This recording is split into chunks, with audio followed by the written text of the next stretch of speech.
My life be like, ooh, yeah, ooh. My life be like, ooh, yeah, ooh. Yeah, ooh. My life be like,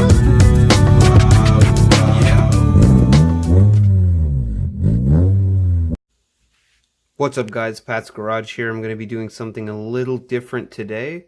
I'm going to be reviewing the Akaso action camera. This is the EK7000. It is said to be a great competition to the GoPro Hero 3 and 4. This sells for around $50 on Amazon and eBay, so it's a pretty good price point, and it claims to be almost better, if not better, than the GoPro equivalent. It does film in 4K. It has a super wide angle lens at 170 degrees.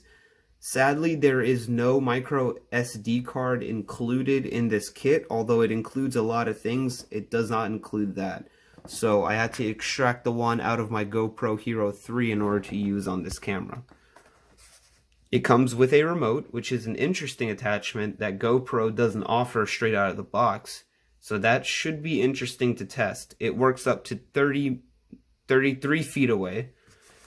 So on the back we have the specifications. It does do 4K at 25 FPS. 1080p at 60 FPS is more interesting to me than 4K, because a lot of people really don't have 4K TVs these days.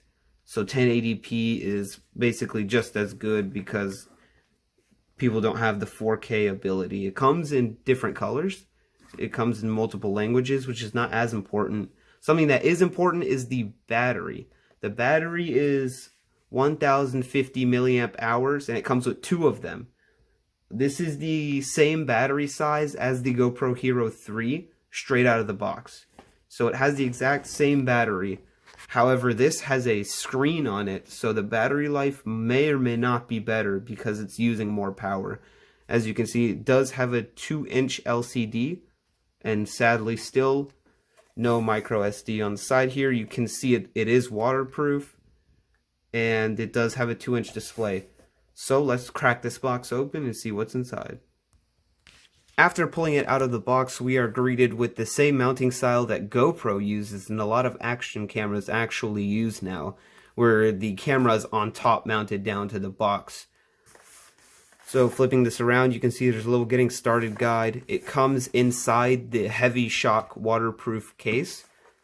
And let's see what attachments are inside. I'm going to go ahead and skip the individual unboxing to save time here, and just show you exactly what is inside here by laying it out across the desk. So now that I've got everything spread out across the desk, those who are interested in reading the manual, I'm going to open it up so that you can pause and read it if you want to. I personally don't ever look at these or really care. You can see that there is an app for it, which is pretty interesting, and there's a little guide. On the back is just codes. I don't know if these are specific to the camera, so I'm not going to hold those on there. And then you have a little piece of paper here, which is pretty cool, free accessories. Alright, so based off the spread, you can tell a lot of them are just different mounts and accessories for the camera. Over here you have the battery setup. It comes with 2 batteries, dual channel charger actually, which is pretty cool. You can see they fit in quite snug here. No moving around really. Although it is plastic, it does feel to be high quality plastic, almost rubberized. So it's a nice coating. It's not too cheap. It comes with a charging cable, but no charging box. So that's pretty interesting.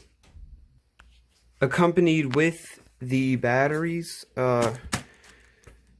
cool attachments. You can see the remote right here actually. It comes with a bit of a pre-charge on it. Let me pop it out here. As you can see, it'll light up. That's pretty interesting. How to replace the batteries, that's for another video, I guess. There's no obvious way. It comes with a strap for the remote. Over here, you can see there's just a replacement back window for the heavy shockproof waterproof case. An extra strap. And here are some cleaning materials, mounting materials, and there is a wire. So it basically goes in line with the attachments that we have here. We have a slew of attachments. There's a hat belt clip here. Pretty interesting. GoPro doesn't actually have that, and I noticed the frame case also works much differently than GoPro's frame case. As you can see here, it's not the full circle around. This is all exposed. And basically how it works is that you clip the camera in here. I'm pretty sure it's facing outward like this.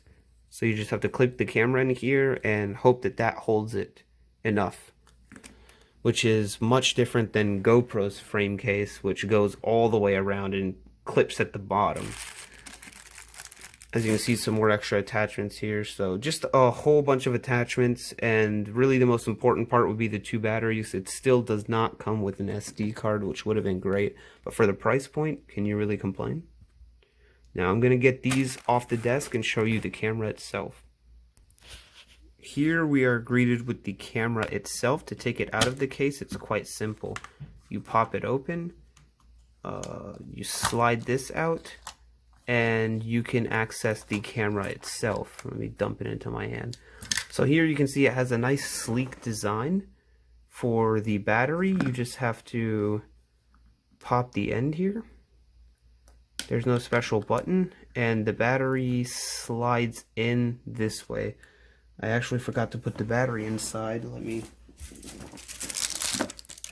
Now I did charge the batteries before filming this, of course, so that it could be running for the video.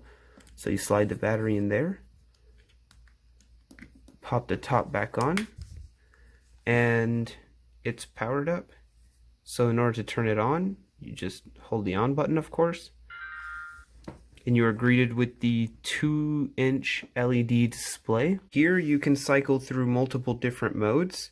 You have video mode, picture mode, I'm pretty sure it says time-lapse mode, and then you have trigger mode, so you can set the camera down and walk away, and it'll take it in a certain amount of time. And then you have the settings, which is what we are interested in. Going through the settings, you can do video resolution. Now there are buttons on the side here for you to click on what you want to click on. It is not touchscreen, but it still has a nice screen. So here for video settings, it's 1080p at 60 FPS, 1080p at 30, and 4K at 25. Now we are most interested in 1080p at 60 FPS. So you just click the shutter button to accept. Going down, you see exposure, timestamp, looping video. It has a whole bunch of different options. Photo resolution, burst photo. It goes all the way to language, power frequency, date and time, sound indicator. You can manually turn it upside down too. If you are using an attachment and it is hanging upside down, say if it's mounted to your window in the car instead of the actual dash, you can manually flip it upside down using the settings, which is absolutely amazing.